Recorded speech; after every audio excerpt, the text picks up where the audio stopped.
Bonjour peuple congolais, ça dépend vous avez que Christian Bola bien maman peuple mokonzi peuple souverain, combattant résistant révolutionnaire, PNI et les politiciens non institutionnels. Bande konangai donc toye koloba awa situation donc dramatique catastrophique ya Congo na biso. Bande konangai donc makambo o toye koloba ezali makambo oyo vraiment ya ezali ko déranger biso parce que situation bande konangai ezali bien te. Ezali bien te yangwana donc to saisir opportunité pour na to expliquer bino mais avant to expliquer bino bande konangai to senga bolanda loyembo monene ya kitoko pe ya mboka na biso donc ya Zaïre puisque biso to za Zaïrois et donc loyembo wana nde mutu esangisa biso yangwana to kotiela bino la Zaïroise.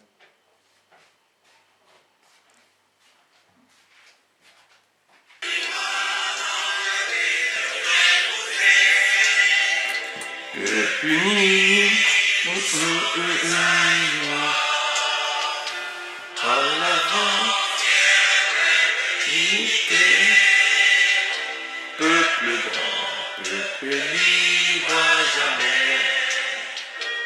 Et quand l'enfant nous fait sacré, pour bâtir notre vie toujours plus beau. Autour d'un fleuve majesté, autour d'un fleuve majesté, tricolore qui veut libérer, il nous réunit à nos enfants, et justice, c'est travail, et justice.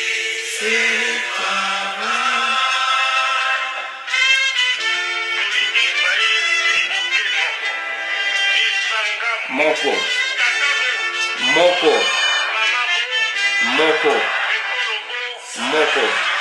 dans le pays retrouvé, peuple uni, nous sommes les Zaïrois, en avant fier unité, peuple grand, peuple libre à jamais. Tricolore, flammez-nous qui fait sacré, pour bâtir notre pays toujours plus beau. Autour d'un fleuve majesté,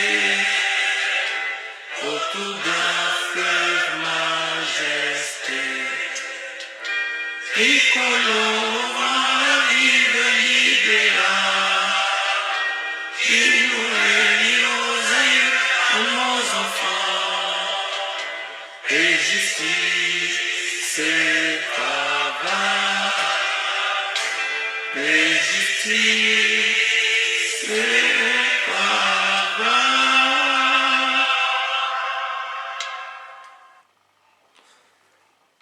Bande konangai ya bolingo, merci mingi ndenge bolandi ngai. Tozali ko parler vraiment na mboka na biso, tozali ko parler vraiment na makambo o etali Congo. Yango yo bande konangai tozali koloba yango sikoyo penza. Tozali koloba yango sikoyo parce que situation bomoni bande konangai FCC ezali ko kende ko kabwana mike. Ezali ko kende ko kabwana mike pourquoi ezali ba stratégie. Ezali ba stratégie parce que bokomona groupe boye bakei bazo bima o bakasiki ya FCC balingi susute bazali ko bima de komi mwana na mwana bendana puisque Hippolyte Kanambe azali moto oyo lobi akozala capturé. Hippolyte Kanambe akozala capturé après que to sali table ronde internationale. Puisque le gouvernement oyo ko bimaka wana ndeko na ngai donc bako capturaka donc Hippolyte Kanambe. Yangwano moni lelo yo ba congolais wana na ba rwandais o bazali na FCC donc ba comprendre ngo ba komi ko kabwana biteni puisque ezali ba stratégie o esengeli batu na batu ba joie pona babike la lobby lobby. Donc FCC ezali ko kende ko kufa. FCC ezali ko kende ko panzana et panzani et ko panzanaka. MPR et kufa. Abako et kufa. Palou et kufa. UDPS le kaboni biteni na biteni. Donc c'est très important. Donc ça dit bah parti il y a Lumumba. Parti à Lumumba. Mouvement national congolais qui implanté donc sur toute l'étendue à Congo et Koufa. Donc c'est ezana lolenge wana FCC et Koufa. FCC ezali donc au monopartisme, ezali parti état. To ebisaki bino. Lelo ba komi mwana na mwana bendana. Mwana bendana pourquoi puisque situation ezali sous ko pesa te. Ba yebi yango mindele balingi susu te babuzo ba esama na Congo. Ba yebi yango ba yebi ke mindele balingi susu te ke Hippolyte Kanambe dongo a continuer ko tiraka Félix Boye. Ba yebi yango ba yebi ke mindele ba décideur puisque yo ko boya comme wana mais ezali ngam na créer yango te.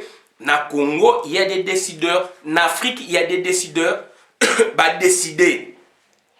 Balingi que makambo ya Congo il faut visage politique échanger. Il faut makambo échanger. Il faut makambo ya sérieux et salama. Bande konanga il faut to kende na table ronde internationale. Donc ba désidérater ya peuple eyebana. To kende na gouvernement d'union nationale puisque pauvreté est comme makasi na Congo. Et na kati wana pauvreté est comme makasi na Congo, donc situation ezali catastrophique.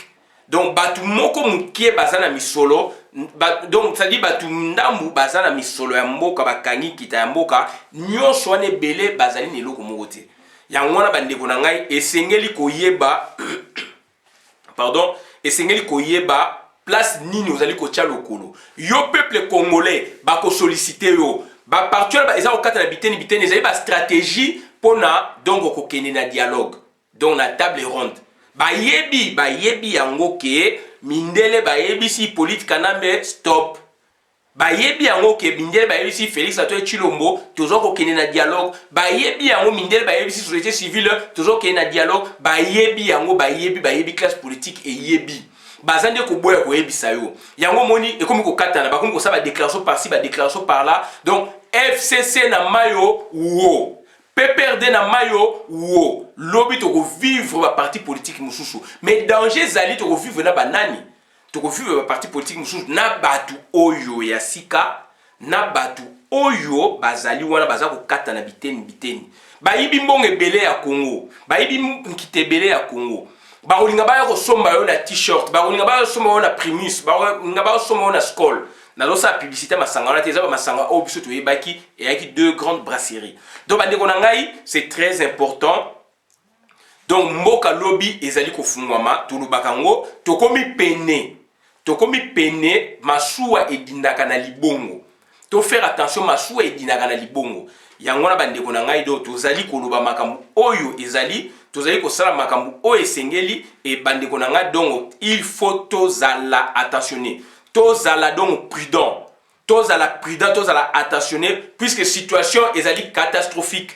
Situation est catastrophique, par parti pour dire bah défendre yo te peuple, bah défendre ngai te peuple. Kaka biso diaspora oyo tolobaka oyo sengeli tango bango absence na bango ezali komonana. Absence na bango ezali remarquable. Bazali ko sala ngona nko puisque balingi situation za la bongo. Pourrissement, ba memi ba na pourrissement politique. Et en gros, biso tolobi non parce que situation est continue boyete bandeko na ngai. Mboka na biso ezali mboka lokumu, mboka na biso ezali mboka moko donc ya batu ya bwanya, batu lokumu, batu pe ba yi politique, mais batu wana ba sombi bango na ba Rwandais. Yango na sko danger zali ke ba Rwandais ba donc table ronde sama mais Rwanda tikala na Congo. Yango na Rwanda ifebima na Congo. Yango na tozo senga na yo ndeko kozala corrompité. Toza ko senga na ndeko kozala corrompité. Bundela mboka na yo na bosolo, yango na toza ko senga na bango esprit patriotique ezonga. Nazali ko senga na Mende Omalanga, esprit patriotique ya Congo ezonga. Mende Omalanga ozalaka awa donc na poto okendaka Afrique obundaka tomonaka yango. Donc bandeko na ngai donc obundaki bitumba toyebi obundaki bituma monene pona koluka donc ozala voix na yo et bana et puis donc situation na yo donc batu ba comprendre eloko nini mende o malanga alingaki mais to moni ke mende o malanga donc ozali donc côté moko na bapaya et ça la batu passe mingi alors bande ko na ngai donc yango wana tozali ko senga na mende o malanga donc il faut donc à se ressourcer, il faut à se ressourcer. Donc mende o malanga azali na mouvement donc parti politique moi association mo ezali libana awa donc babengaka ngo marque donc ça dit mende comme na yaki badika. Mende en tant que stratège abundaki na libanda awa na diaspora na kombo ya badika. Alors comment na ezali mende yaki komo d'emprunt ya bitumba. Donc mende ayebaki eloko ni azali ko sala. Tanga zongi na Congo mende o malanga. Batu ya marque parti politique association o monene ya vie munguya oyo eningi saka Congo ba na deux branches armées na branche militaire. Donc mende malanga azali un de leurs éléments. Mais mende awa azali na komo d'emprunt comme na badika bona na bien mende o malanga membre ya marque comme na badika. Donc c'est à dire ake na Congo comme mende o malanga na ndenge le loi azali wana donc mende yebi makamu nini ya politique ndenge elekaka azaki non d'après pourquoi pona ba stratégie et c'est le même mende o lelo yo azali ko servir bapaya c'est le même mende o lelo ba komi ko longwane na PPRD pour ba créer ba parti politique mususu.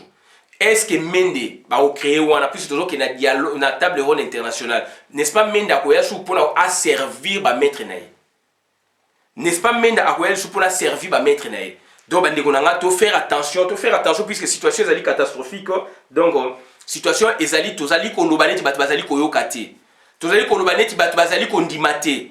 Donc bato baza ko zola mo jeu et muta kufa rapé na jeu mende o malanga komo na ba benga ki badika donc ezali donc c'est-à-dire nani badika donc ezali mende o malanga komo na ba benga ki badika na marque na cadre ba stratégie donc lelo yo bato wana bazali ko sala biloko bazali ko katana ba obima na PPRD ba obima na FCC chez eux au Kitundu pareil. Kinike Mulumba pareil, Bazali ebele, hein? Donc Muzitu pareil, Bazali ebele, bamusuna iba komote batouana tout boyo qui a FCC boyo, Bazali ko bima pour ba créer ba stratégie pour na ba occuper ba biloko ebele pour na lobby bazala en grand nombre. Donc na table ronde internationale bande ko na ba fouer batou et puis batouana bazali na nous exorciser té. Bazali do na bondoki wana ya occupation eza na kati na bango batu wana lobby balingi so babima susu na poso ya sika lokola nguma ndenga longola ka poso na ye do bango babima susu na poso ya sika pona lobby biso to betela bango maboko ya ngona bandeko na ngai c'est très important il faut kozala prudent na ba situation oyo ezali ko salama il faut kozala prudent na ba situation oyo e ko salama lobby bandeko na ngai tozali koloba makambo ezali véridique ezali makambo tozali bango ezali véridique puis c'est toujours okende na transition et batouana ba s'éclater pourquoi bazo wela nini bakomo boya PPRD bakomo boya FCC pour na ba créer nini est-ce ba osala prolongement ya ba tuti power alors biso to bomande tuti power fait bima na Congo nde ko bima tuti power fait bima na Congo nde ko bima Remo Chibanda bakomi ko kima batata poni na otangete azali rwandais kamera na otangete azali rwandais donc batuwana tu bande ko na bakomi ko kima ba Chibala bakomi ko kima na tanga kiango Chibala pe abani ko kima FCC zali donc éclaté en lambeaux pourquoi la philosophie va se poser trois questions pourquoi quand et comment va s'employer pour la eloko va s'éclater parce que bayebi ke avenir politique na bango eza susute ndeko na ngai fungola misu ndeko na ngai ozali mwana ya Congo tozali wana obligé to sala vidéo tozali obligé to yebisa bino puisque situation ezali catastrophique puisque bandeko na batu wana lobby bokeba bakoya ko défendre l'indéfendable bato wana bandeko na bokeba bakoya ko défendre donc l'indéfendable ya mona situation donc bandeko na ngai tozali ko senga na bino donc boyeba makambo oyo tozali komona bozala donc prudent parce que batuti tuti power derrière bango eza ba multinational derrière na bango eza na ba état bayebi ke bazo bimisa bango eza donc na ba États-Unis business baza ko bimisa bato wana mais boyeba ke toza na problème. Il y a des contrats. Ba contrat léoné oyo lobaka donc oyo ba sala yango ba contrat colonial la sa déjà vidéo. Ba contrat oyo ezali une époque coloniale. Toujours indépendance ba contrat na et continuant puisque ba société mingi ba créer comme pour existence à 69 ans, 60 ans etc. Ba contrat na yango ba Forest Belge, ba Louis Michel ba continuer nango. Siko ba contrat oyo ba ju sikoyo donc pendant l'occupation sort dans les wapi. Sort dans les wapi. Donc ba contrat ba créer ba société pour existence à 60 ans, 99 ans, ba société les alliés avec étrangers. Nakati yango, nakati société ndo Hippolyte kana ba général ba actionnaire. Toko longola, tout y pas ouais mais tout y pas ouais et cause côté économique puisque ba kangi, ba panzi nino jekamine ba panzi onatra ba panzi bobo côté minéraux ba panzi jekamine miba etc. Kilomoto ba panza ba sakapare na ba créer ba société bango ba vandi wana société ndeko nange sala plus de 30 ans 99 ans donc to ko arriver ndenge nini pour to contrôler biloko wana et sengeli lobi to nationaliser ngo point d'interrogation et sengeli est-ce que corrompre ba contrat wana puisque ça ba contrat donc ezali ba contrat donc il y a ba minerai il y a ba société on va créer wana jekamine ba panza on va punza jekamine existe la société quel effet donc ba panzi biloko belé siko biso to ko ya ko zwa bokonzi mais bande ko na photo e bande to ko marché et le classe politique wana oyo enyoko lingai na yo classe politique on a pourri classe politique on a le to moni ba komi ko kabwana ba komi ko kima FCC est-ce que ba komi ko kima FCC ezali na ndenge ya solo ou bien ezali na ndenge ya licholi puisque ba table ronde internationale ezali liboso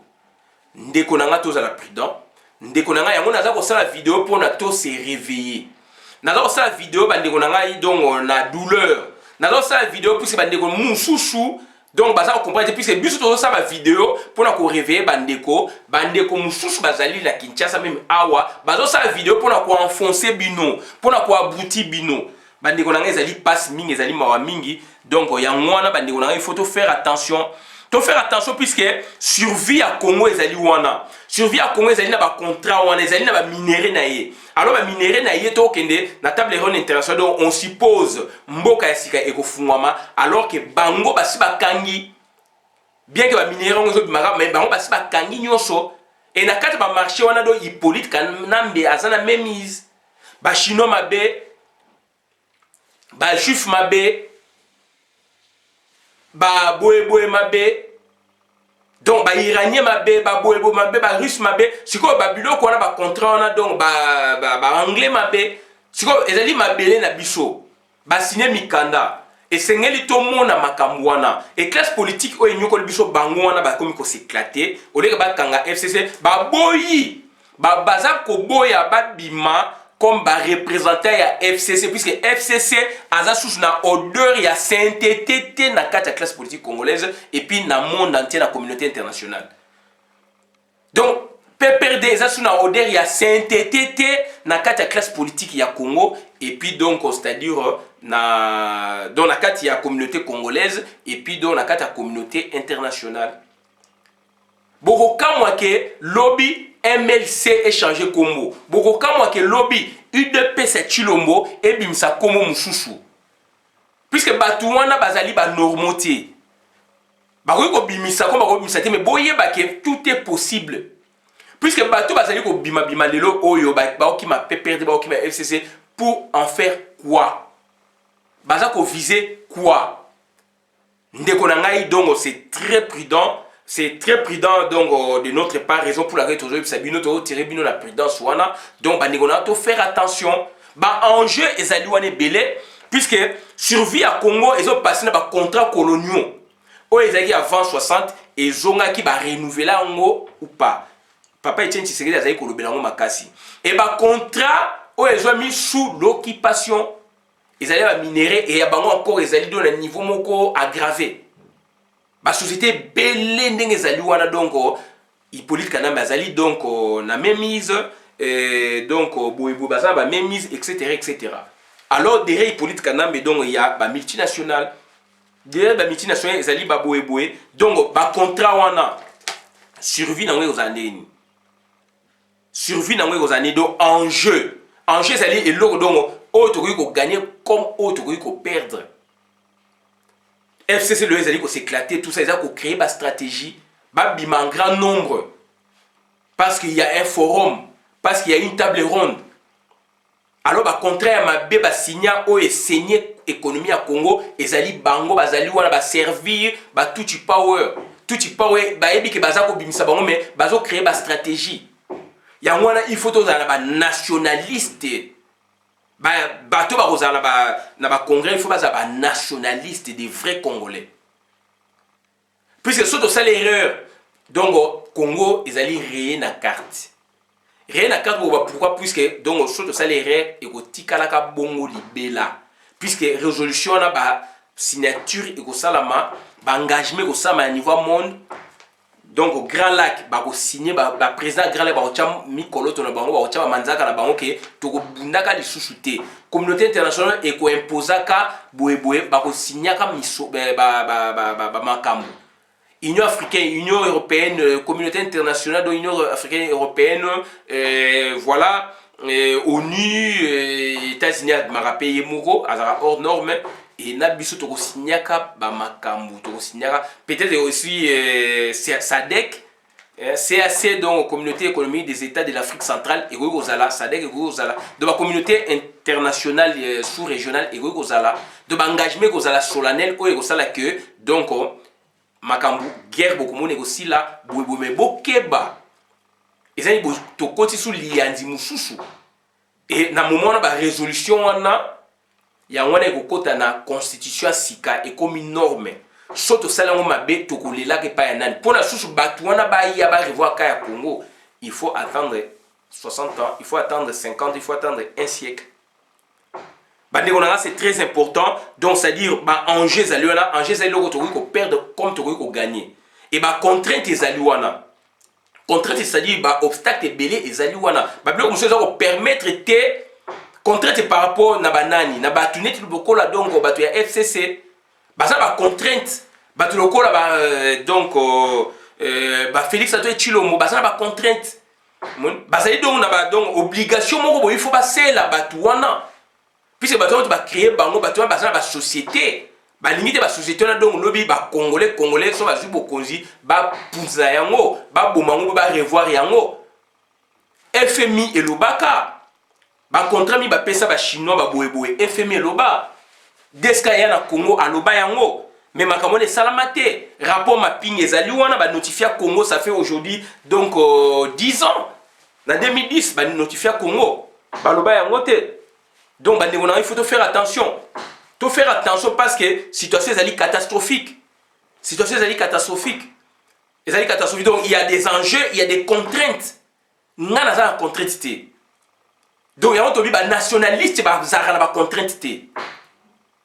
Il y a des photos donc batu oyo bakoya mako défendre le Congo baza ba vrai nationaliste bande konanga nazali kolobela yango yango naza ko senga na ba politiciens congolais ba mende ba Cheo Kitundu ba Kinike Mulumba ba Chibala ba Boyeboye bazali batu oyo bakozala wana pe ou ba représentant na bango plus tout le monde le FCC za kokata na katana batu il faut esprit nationaliste et kota bango puisque mboka déjà ba BBC ba trahir peuple.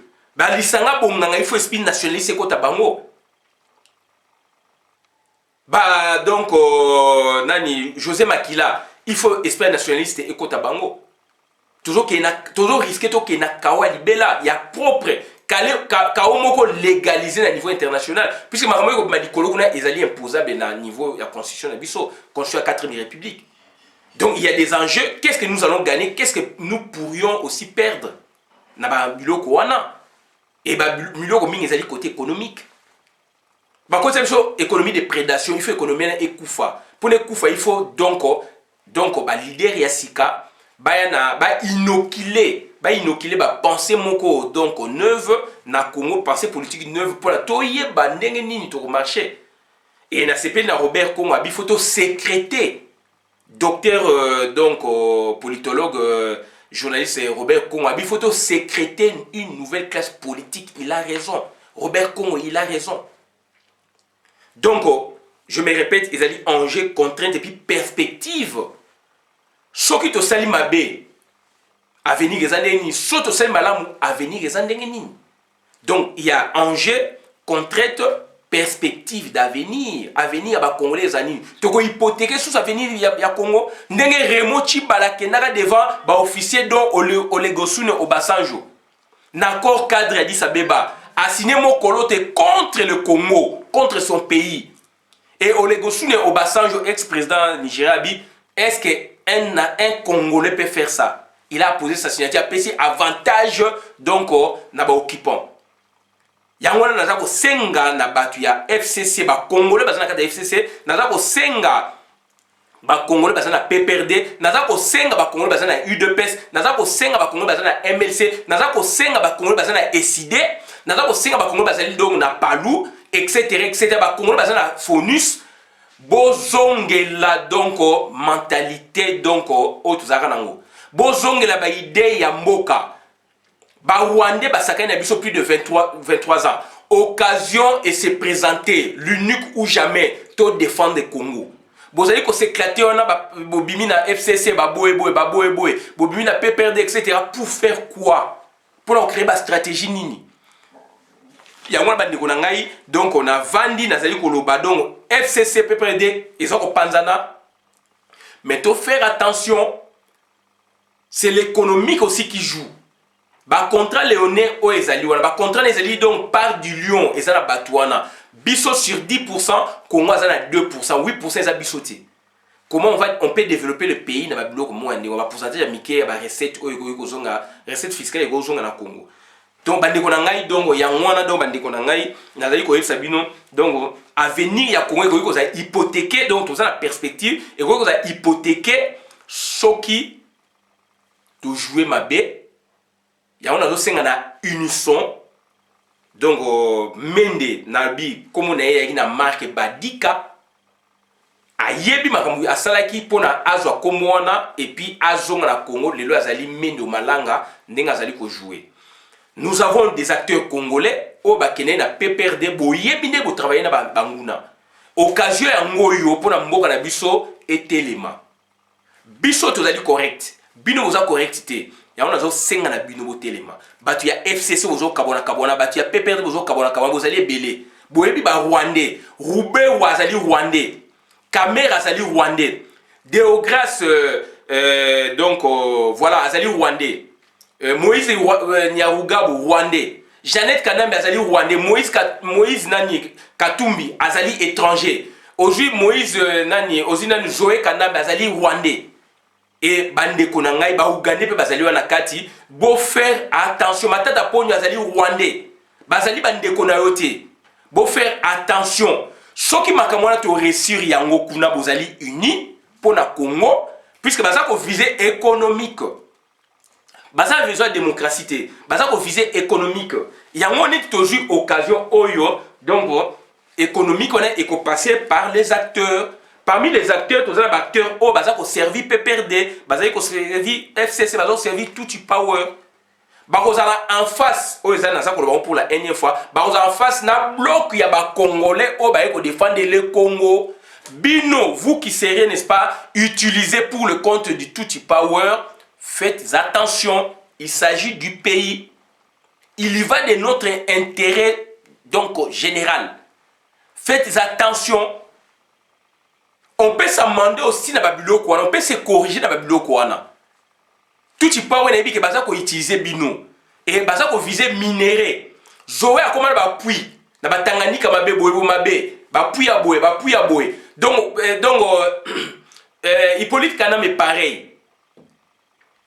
Jeannette Kanam est pareil. Jeannette a soit même il moko neto yoka dongo na il Maurice. Asa la partie mon concession mon kotokuna. Donc il faut te faire attention. Donc perspective d'avenir, sauf que tu mabe donc ça dit to bousiller avenir ya ba na biso. Sauf que malamu donc avenir à lobby donc to défendre yango. Pour na lobby vision malamu ezala pour na lobby batu bazala malamu et encore résultat nini to kozala nango. Résultat ezali enfin tant décision ko bima décision finale. Est-ce que ba congolais va se réconcilier na bango mo ba congolais? Est-ce que ba congolais bataille qui ba intérêt généraux ya ba congolais? Est-ce que ba congolais bataille qui ba égoïste était ba ke ko servir ba tout power? Est-ce que ba congolais ba préserver patrimoine économique ya Congo? Voilà ba ndeko nanga résultat ndeko za la wana. Donc to bani na enjeu zali biloko ba to ba ko gagner comme to ko perdre na table ronde. To za la cirer les kate. Tokei na obstacle batumi barozala donc neti donc na contrainte barozala obligé base la bango puisque balia mbongo na bango yango toza ko senga sko sens ya patriotisme ya nationalisme et la tabango. Troisièmement, perspective d'avenir. Avenir ya bana ya Congo ko zandeni soki bo négocier mabe. Soki to perdre donc avenir na biso peza hypothéqué. Ndenge ba hypothéquer avenir na biso forcément donc na ba tout power ba imposer ba logique moko boye. Constitution sikeko bima. Constitution ya sikeko bima donc eko bima eko za aussi na ba élément eko uta pour ba résoudre eko za la supérieure. Et vous allez imposable et puis supérieur donc ça dit la constitution la biso. Donc constitution 4e république. Donc 4e république to belela et vous a koya. Donc batu mingi bazali wana bazali contrainte ba contrainte ezali. Est-ce que yon de causa au bengi nationaliste ozali contraint au bebisa à venir à Congo? Je ne pense pas. Est-ce que ngai nazali nationaliste nazali contraint obligé na bebisa à venir à bana Congo? Non. Est-ce que bandeko oyo baza ko servir lelo donc tout power réparti na FCC ou donc na PPRD? Lelo ba komi ko kabona pour créer quelle stratégie? Alors but yaba Rwandais yaba occuper l'économique. Yango to parler de ba contrat, il y a des contrats oyo et ça maka époque coloniale et continuant ba union minière ya katanga mobutu abunei nango ti abotoli yango et créer ba problème.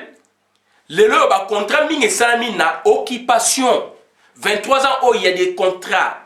Il y a des sociétés, des contrats à Mabé, FMI, donc directeur FMI, donc Deska Ayaka Wana, 2010, je pense, Ayaka Luba, 2009-2010, donc en 20.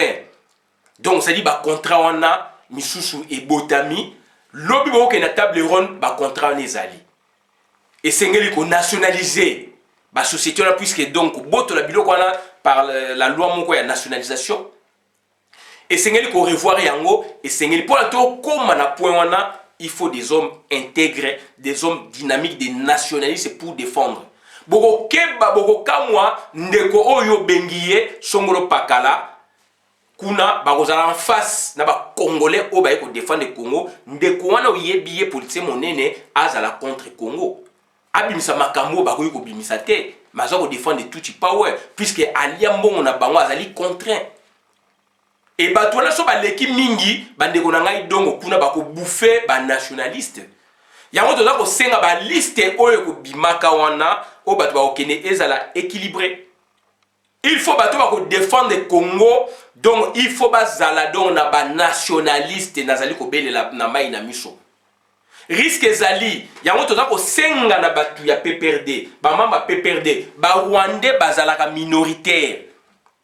Minorité ngelo bateke baza minorité na Congo non bazali minorité ça dit bazali ndambu ba se servira na bino ba congolais pour bosser ba mosala yango tozo ke na table ronde internationale tozo senga na bino ba tona boyebi bango baza muke bino vous allez belé bande ko na ngai devant ba solennité wana devant ba responsabilité wana boko teka lisu Congo pona ko servir Hippolyte Kanambe pona ko servir Museveni to mona yango na Raymond Tshibanda n'accord cadre akena ko signer pour na apesi faveur na ba paya na ba Rwandais puisque nini alingi pouvoir kobanga je ne sais pas Olegosunu Obasanjo au président Nigeria a est-ce qu'un Congolais peut faire ça? Remo Chibanda asala yango ateka Congo bazali belé bateka Congo mais lelo d'autres kenene loko o ekoki ko sauver Congo yangwana donc soto BBC avenir na biso eza bloqué soto bongisi avenir na biso efungwami et puis tozana ba résultat malamu soto BBC do ba résultat mabe kozala voilà bandeko na ngai makambo o nazali ko yebisa bino ngai Christian Bola Biama mamba peuple mokonzi peuple souverain combattant résistant révolutionnaire PNI. PNI est les politiciens non institutionnels. On a d'ailleurs comme ça bien on a suivi abonné la vidéo madame la compte de la communauté. Merci.